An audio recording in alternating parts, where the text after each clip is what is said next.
ফেরেশতারা জান্নাত বানাইছে আল্লাহর হুকুমে। ফেরেশতাদের সর্দার জিবরাইল আলাইহিস সালাম আল্লাহকে বললেন, আল্লাহ এত সুন্দর জান্নাত বানাইলাম, আমি একটু দেখবার চাই। আল্লাহ বললেন, তোমার দরখাস্ত মঞ্জুর। জিবরাইল নিজেই চমকে উঠছে, চাওয়া মাত্র পাওয়া লক্ষণ ভালো। যেই মাত্র কইছে জান্নাত দেখবার চাই, আল্লাহ কয় দরখাস্ত মঞ্জুর। জিবরাইল বললেন, আল্লাহ চাইলেই পাওয়া। আল্লাহ বললেন, তুমি যদি বলতে জান্নাতে থাকতে চাই তাহলে তোমার দরখাস্ত মঞ্জুর হতো না, কারণ দেখার সুযোগ পাবে, থাকার জায়গা তোমার হবে না। সুবহানাল্লাহ বলেন। জান্নাত কেবলমাত্র তাদের জন্য আল্লাহ তৈরি করছে যাদেরকে আল্লাহ ইবাদতের জন্য বানাইছে। কারণ এখানে বলা হয়েছে ফাদখুলি ফি ইবাদি ওয়াদখুলি জান্নাতি। আপনারা বলেন তো ইবাদতের জন্য কারা? আমরা খালি না। ওমা খালাকতুল জিন্না ওয়াল ইনসা ইল্লা লিয়াবুদুন। জিন এবং মানুষকে আল্লাহ তাআলা ইবাদতের জন্য তৈরি করছে, কেবলমাত্র শুধুমাত্র ইবাদত। জোরে বলেন কি? কথা কয় না, ইবাদত। তো ফেরেশতা জিবরাইল বললেন, আল্লাহ দেখার সুযোগ যখন হয়েছে এই সুযোগ আর হাতছাড়া করবো না। দেখার মধ্যে একটা মজা আছে, আছে না? না আপনারা বলেন তো, দেখার মধ্যে মজা আছে না ছটফটানি আছে? মজা আছে। আপনি পরের বউ খুব সুন্দরী দেখলেন, এতে মজা আছে না ছটফটানি আছে? আপনি পরের বাড়ি দেখলেন চারতলা, সেই সুন্দর, এটা দেখার মধ্যে মজা আছে না ছটফটানি আছে? ছটফট ছটফট, হাই হাই কি দেখলাম। আল্লাহ জিবরাইলকে 600 পাখা দিয়েছেন। কয়শো? মাশাআল্লাহ। একদিন নবী জিজ্ঞাসা করলেন, জিবরাইল লহে মাহফুজ থেকে কোরআন নিয়ে আমি নবীর কাছে আসতে তোমার কত সময় লাগে?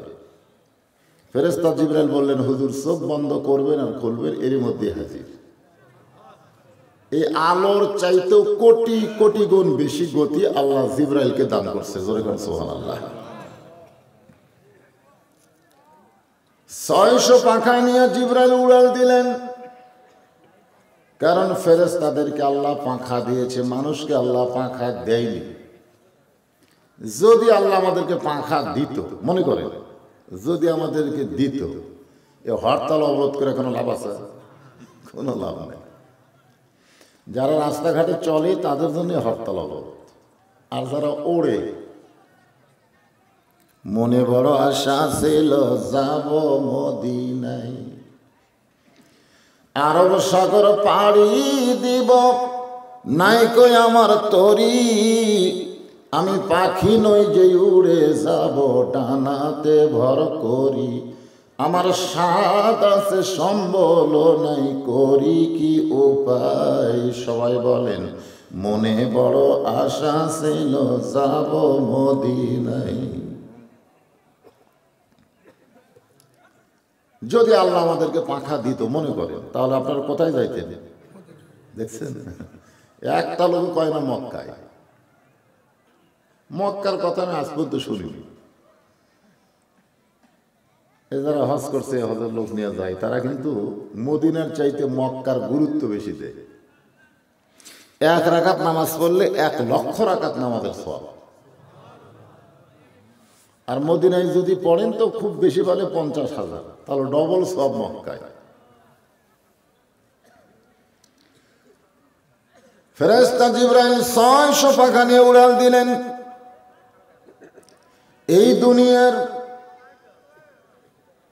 1 মাস কোন কিতাবে লেখছে 1 সপ্তাহ পর্যন্ত জান্নাত দেখলেন। দেখার পরও জান্নাতের সীমানা পাইলেন না। আলোর চাইতে বেশি গতি নিয়ে 1 মাস উড়াল দিলেন, এরপরে জান্নাতের শেষ পাইলেন। ফেরেশতা জিবরাইল বলে, আল্লাহ কত বড় জান্নাত বানাইছেন, এখন পর্যন্ত সীমানা পাইলাম না। আল্লাহ বলে, জিবরাইল, জান্নাত যদি হয় 16 আনা, তুমি সবে মাত্র দেখছো তার 1 আনা। কয় আনা? জিবরাইল বলে, আর দেখবো না। আল্লাহ বলে, দেখবো না কেন? কয়, পরের জায়গা আমার দেখা লাভ কি?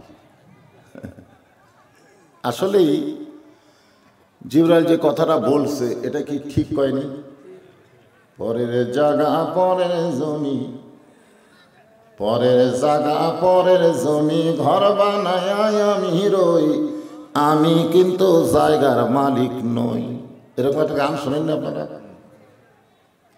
জমিদারের ইচ্ছা মতন দেই না জমিন চাষ, তাই তো ফসল ফলে না রে দুঃখ 12 মাস। আমি খাজনাপাতি সবই দিলাম, তবু জমিন হয় যে নিলাম, দুঃখের কথা কারে কই।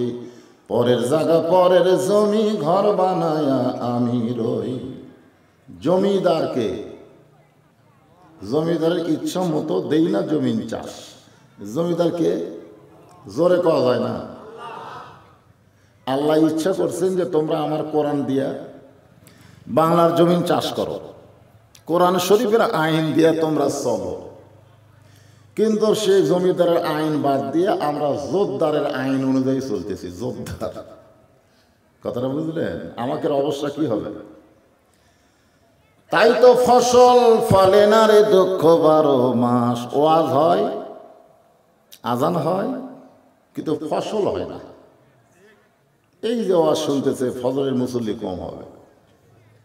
কারণ যে আইনে ফজরের নামাজ পড়া লাগবে, বক্তারা সে আইন প্রয়োগ করতে পারতেছে না, খালি ওয়াজ করতেছে। 13 বছর ওয়াজ দিয়ে নবী মুসলমান হইল মাত্র 320 জন। হিজরত করার পরে মদিনায় আল্লাহর আইন চালু করার কারণে 8 বছরে 10,000 সাহাবী নিয়ে মক্কা বিজয়। জোরে কান সুবহানাল্লাহ। আজকে বাংলাদেশে আমরা বক্তারা আল্লাহ নবীর মতো মক্কায় যেরকম দাওয়াত দেয় সেই রকম দাওয়াত দিচ্ছি, কিন্তু কাম হবি না। হিজরত করে মদিনায় যাওয়ার পরে নবী হলেন রাষ্ট্রপতি। জোরে কান সুবহানাল্লাহ। আর মক্কায় ছিল আবু জেহেল। নবী হলেন ইমাম, আবু জেহেল হলো নেতা।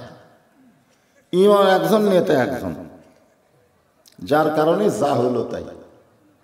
আর মদিনায় যাওয়ার পরে যিনি ইমাম তিনিই নেতা। জোরে কান সুবহানাল্লাহ। এই যে কোরআনের আলোচনা শুনতে হয়েছেন, এই কোরআন দিয়ে চাষ করলেন। মদিনা একটা রাষ্ট্র হয়ে গেল মাত্র 8 বছরে। যেখান থেকে গভীর রাত্রে হিজরত করে মদিনায় গেলেন, সেই দেশটা আবার কি করলেন? মক্কা আবার বিজয় করলেন। জোরে কান সুবহানাল্লাহ। আল্লাহ বললেন, জিবরাইল দেখবে না যখন, তাহলে বের হও। ফেরেশতা জিবরাইল বললেন, আল্লাহ জান্নাত থেকে বের হওয়ার পূর্বে আপনাকে একটা কথা বলবো। আল্লাহ বলে, কি কথা? বলে, এত বড় জান্নাত যার জন্য বানাইছেন, যাদের জন্য বানাইছেন, আমার মনে হয় তারা কোনোদিন জান্নাত দেখাই শেষ করে পারবে না। আমি 600 ডানা নিয়ে বিদ্যুতের চাইতে বেশি গতি, আলোর চাইতে বেশি গতি নিয়ে দেখলাম 1 মাসে কয় আনা? 1 আনা। ওরা তো উড়বার পারে না, হেঁটে হেঁটে এত বড় জান্নাত আমার মনে হয় কোনোদিনও শেষ করে পারবে না। খামাখা এত বড় জান্নাত বানাইছেন। আমরা অনেক সময় বলি না, এমন একটা সাপ কবরে আসবে, সেই সাপ যদি কবর থেকে বের হয়ে একটা নিঃশ্বাস ছাড়ে, তাহলে গোটা দুনিয়া পুরো তামা হয়ে যাবে। জোরেকার কথা ঠিক কিনা? এরকম আওয়াজ করি কি করি না? আপনি বলেন তো, একটা মানুষকে শাস্তি দেওয়ার জন্য এত বড় সাপ দেওয়ার কি দরকার? আপনি বলেন, যে সাপের নিঃশ্বাসে পৃথিবী নাকি পুরাই তামা হয়ে যাবে। এই মশা মারার জন্য কামানের গুলি করা দরকার আছে। মশা মারার জন্য আপনি কোন মশা মারার জন্য কামান সেট করছে, একটা তালি মারলি তো মশা মরবি। ধরে কোন কথা ঠিক কিনা? আসলে কতগুলো কথা কোরআন হাদিসের বড় খেলাফ, আমরা সেইগুলো ওয়াজের মধ্যে রহরহ বলে যাচ্ছি। আল্লাহ রাখতে বলেন, জিবরাইল আমার বান্দাকে জানো কিন্তু চিনো না।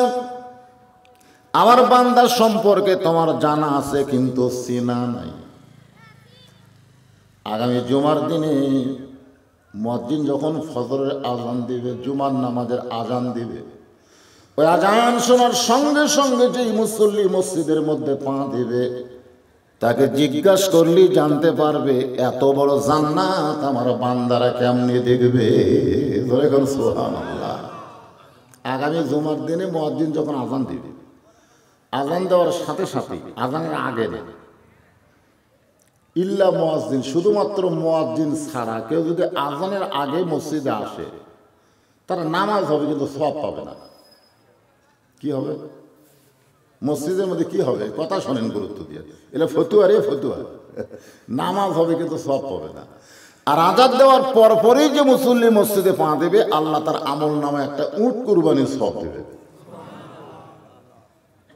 এমনকি শেষে যারা আসবে, সর্বশেষ যার পর আর মুসল্লি নাই, তাকেও আল্লাহ বেজার করবে না, একটা মুরগির ডিম আল্লাহ রাস্তায় দান করার সওয়াব দিবি। কোনটা সুবহানাল্লাহ বলেন? ডিমত না উটত? হ্যাঁ, আপনার ডিমের পাটি নাকি? ইযা নুদিয়া লিস-সালাতি মিন ইয়াউমিল জুমআ ফাসআউ ইলা যিকরিল্লাহ। ফরজ। কোরআনের প্রত্যেকটা আয়াত আমল করা আমাদের জন্য কি? কোরআনের আয়াত আমল করা হলো ফরজ আইন। জুমার দিনে আজান দেওয়ার সাথে সাথে ফাসাও মানে কি? তাড়াতাড়ি মসজিদে আসা কার হুকুম? আর আপনারা কখন আসেন? আজান দিলে অনেকের মনে পড়ে আজকে আমাদের দিন রে, মনই নেই। তখন কাজ কাম বাদ দিয়ে এসে গোসল টোসল করে একেবারে খুতবা যখন শুরু করবে, তখন সব মুসল্লি আসে। তা আমার সামনে যারা বসে আছেন, আপনারা সকলে হচ্ছেন আল্লাহর বান্দা।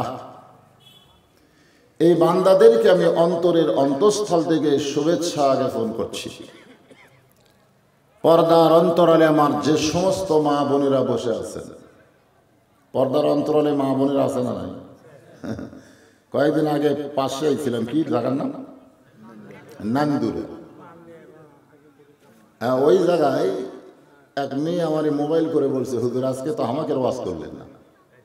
আমি কিন্তু অনেক ওয়াজ করছি নারীদের, কিন্তু ওরা নাকি এ ওয়াজ শুনে খুব একটা পেট ভরেনি। ওর হ্যাঁ, মেয়েকে ওয়াজ হয়নি? ওয়াজ হয়েছে হয়েছে। আমি মেয়েদের ওয়াজ করি না এমন মাহফিল আমার জীবনে নেই, কিন্তু এদেরকে নম্বর কে দেয়? ওদের জ্বালায় আমার বাড়িতে অশান্তি। আমি ঘুমাই গেলে ওরা কল করে, আমার বউ ধরে। হাই রে হাই, কি অশান্তি ভাই। আজকে মা বোনদের জন্য আমি কিছু আলোচনা করব ইনশাল্লাহ। যারা এখানে এসেছেন, পর্দার অন্তরে বসে আছেন, আমি আমার অন্তরে অন্তঃস্থল থেকে তাদেরকে শুভেচ্ছা জ্ঞাপন করে এই মুহূর্তে জানতে চাচ্ছি আপনারা কেমন আছেন। জি, আমি খুব একটা ভালো নাই। এই কারণে নাই যে আমার মা মৃত্যু শয্যায়। আমি গত 2 রাত মাহফিল করিনি, মার সীতারের কাছে বসেছিলাম, কিন্তু মা এখনো শুধু নিঃশ্বাসটাই আছে, তাছাড়া সব চলে গেছে। আজকেও আসতে চাচ্ছিলাম না, যে ভাঙ্গা মন নিয়ে যে কি ওয়াজ করব। কারণ আমার মা আমাকে বলেছে, বাজান আমি যখন মরে যাব, মৃত্যুর যন্ত্রণা সহ্য হয়তো করতে পারবো না, তুই আলেম মানুষ, তুই আমার কাছে থাকিস। তো হয়তো আজকে রাত্রি আমার মা মারা যাইতে পারে, এরকম একটা আশঙ্কা আছে। তা আপনারা দোয়া করবেন আমি এখান থেকে ওয়াজ করে বাড়িতে যাওয়ার পরে যেন আমার মাটা মরে, এই দোয়াটা করবে। তাছাড়া আমার আরো 3 ভাই আছে, ওদের কাছে আমি সারা জীবন দোষী হয়ে থাকবো। ভাঙ্গা মন নিয়ে আপনাদের কিছু আলোচনা শোনাবো ইনশাল্লাহ। সবাই একটু মনোযোগ দিয়ে শুনবেন। মা তো মাই নাকি? কোন যাদের নাই তারা বুঝতেছে, যাদের আছে ওরা কোনো গুরুত্বই দিচ্ছে না।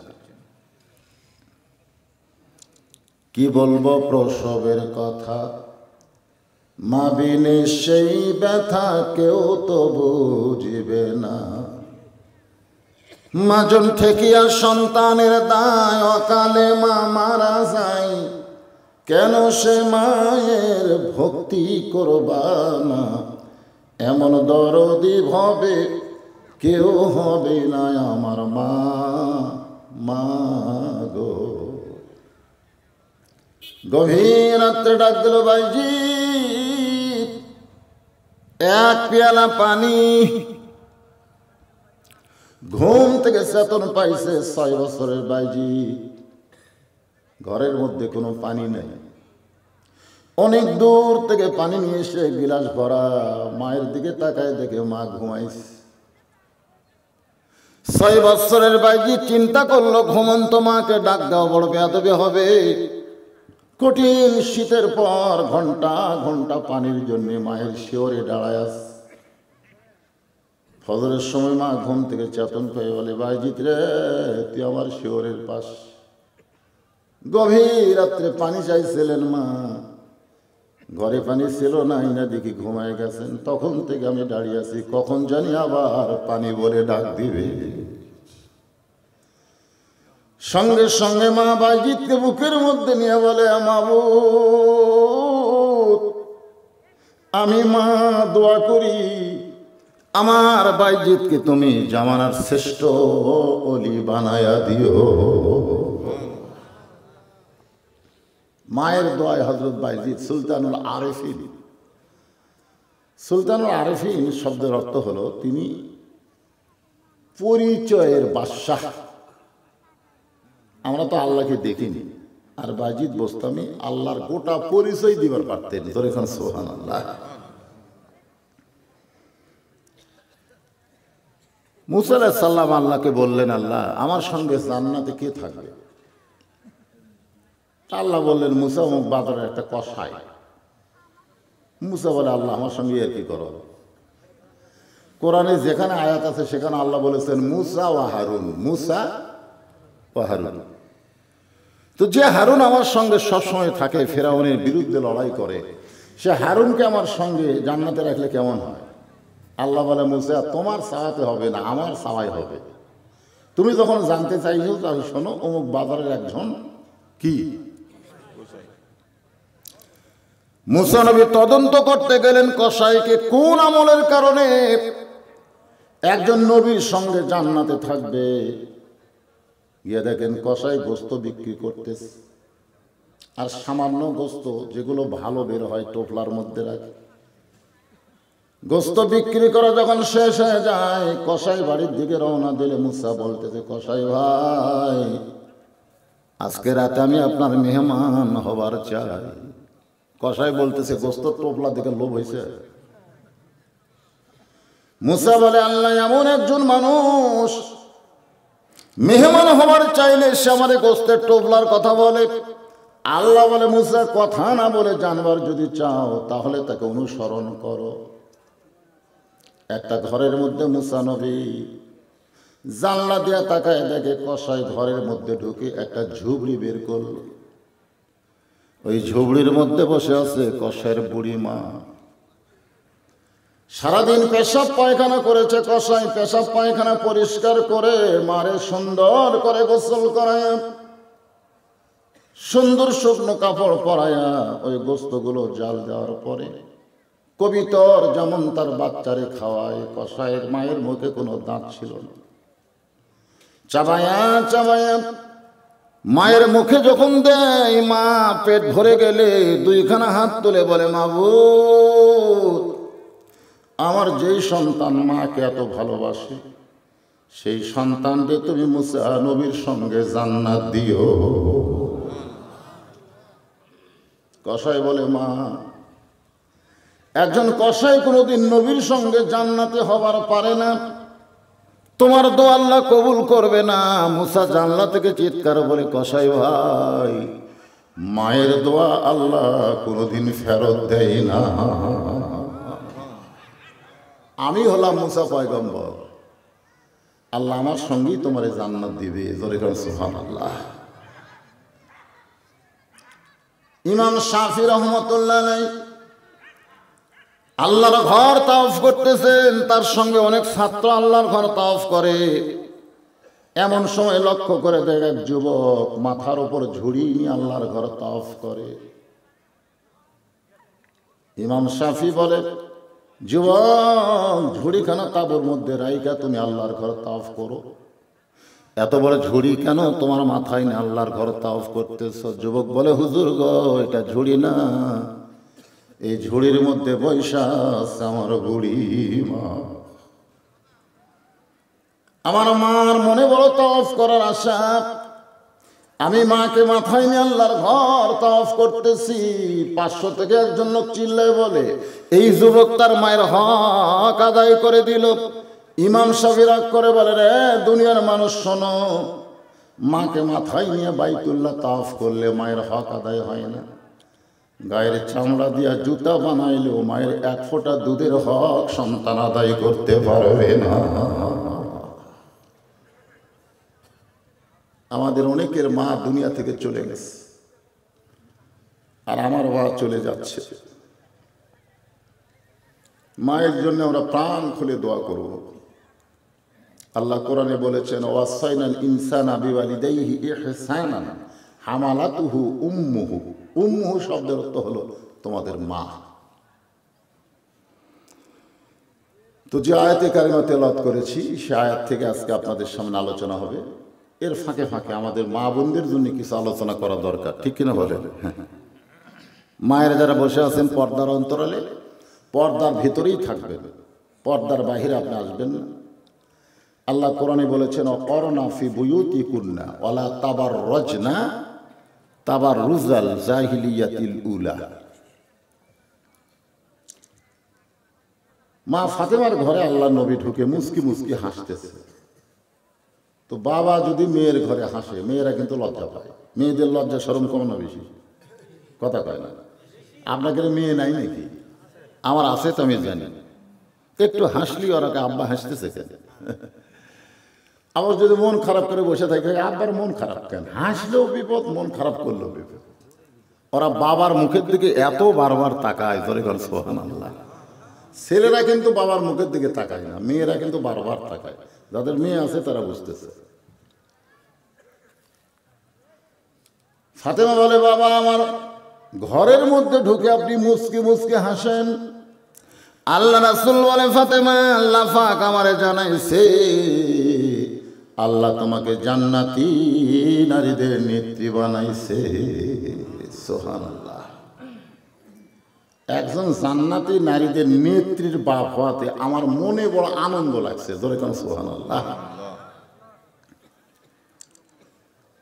ফাতেমা বলে, বাবা কোন আমলের কারণে আল্লাহ তাআলা আমাকে জান্নাতি নারীদের নেত্রী বানাইলো? আল্লাহর নবী বলেন, শুধুমাত্র পর্দার আমল করার কারণে আল্লাহ তোমাকে জান্নাতি নারীদের নেত্রী বানাইছে। সুবহানাল্লাহ। দেখেন আল্লাহ রাসূল কি বলেন। ফাতেমা তো খুব খুশি। আল্লাহ রাসূল ফাতেমার মুখের দিকে তাকাই বললেন, মা একটা বিষয় আমার মন খুবই খারাপ। ফাতেমা বললেন, বাবা সেই বিষয়টা কি? আল্লাহর নবী বললেন, ফাতেমা তুমি জান্নাতি নারীদের নেত্রী হলে কি হবে? তোমার আগে আল্লাহ একজন নারীকে জান্নাত দিবে। যেই বলছে তোমার আগে একজন নারী জান্নাত পাবে, ফাতেমার মন খুব খারাপ। বলতেছে, বাবা আমি জান্নাতি নারীদের নেত্রী, আর আমার আগে একজন নারী জান্নাতে যাবে, এই নারীটা আবার কে? আল্লাহ রাসূল বলেন, ওই যে তাকায় দেখো, একটা জঙ্গলের সামনে ছোট্ট একটা ঝুপড়ি বাড়ি। ওই বাড়িটা হলো একটা কাঠুরিয়ার বাড়ি। ওই কাঠুরার বিবি জামিলাকে আল্লাহ তোমার আগে জান্নাত দিবে। এই মায়েরা, আপনাদের জন্য ওয়াজ হচ্ছে, একটু মনোযোগ দিয়ে শুনবেন। ফাতেমা বলে, বাবা জামিল এমন কি আমল করলো যে আমল করার কারণে জান্নাতি নারীদের নেত্রী ফাতেমার আগে জান্নাতে যাবে? এই আমলটা কি? আল্লাহ রাসূল বললেন, ফাতেমা আমলের খবর আমি বলতে পারবো না, বরং তুমি তদন্ত করে জেনে নাও। পরদিন আসরের নামাজের পরে চুপি চুপি ফাতেমা ওই জামিলার বাড়ির দরজায় মৃদু স্বরে সালাম দিয়ে বলে, জামিলা আমি নবীর মেয়ে ফাতেমা, আমার জন্য একটু দরজা খুলে দাও। ফাতেমা দরজায়, জামিলা দরজায় কাঁদতেছে। ফাতেমা বলে, জামিলা কান্দার কারণ কি? বলে, সারা জীবনের সাধনা, এক নজর নবীর মেয়ে ফাতেমাকে দেখতে চায়। সুবহানাল্লাহ। ফাতেমা বলে, তাহলে কান্দো কেন? দরজা খুলে দিলি তো আমার সঙ্গে তোমার দেখা হবে। জামিলা বলতেছে, ফাতেমা গো, আমার স্বামী এখন বাড়িতে নাই, আর স্বামীর হুকুম ছাড়া ফাতেমার জন্য দরজা খুলতেও আমি বড় ভয় পাই। এ মায়েরা ভালো করে শোনেন, ফাতেমা হলো পর্দানিশী, আর জামিলা হলো স্বামীর কেমন ভক্ত। মেহেরবানি করে আজকের মতো আপনি ফেরত যান। আমার স্বামী যখন কাঠ বেছে রাত্রে বাড়ি আসবে, স্বামীর কাছ থেকে হুকুম নিয়ে রাখবো, আগামীকাল এই সময় আসা মাত্রই আপনার জন্য দরজা খুলে দেব। ফাতেমা চমকে উঠছে, হায় হায় হায় হায় রে, নবীর মেয়ে ফাতেমার জন্য দরজা খুলতে যদি স্বামীর হুকুম লাগে, এর ঘরের মধ্যে কি আমল আছে এটা আমার দেখাই লাগে, যে আমল করার কারণে আমার আগে জান্নাতে যেতে হবে। ফাতেমার আকর্ষণ বাড়ছে না কমছে? জোরে খান। নবীর মেয়ে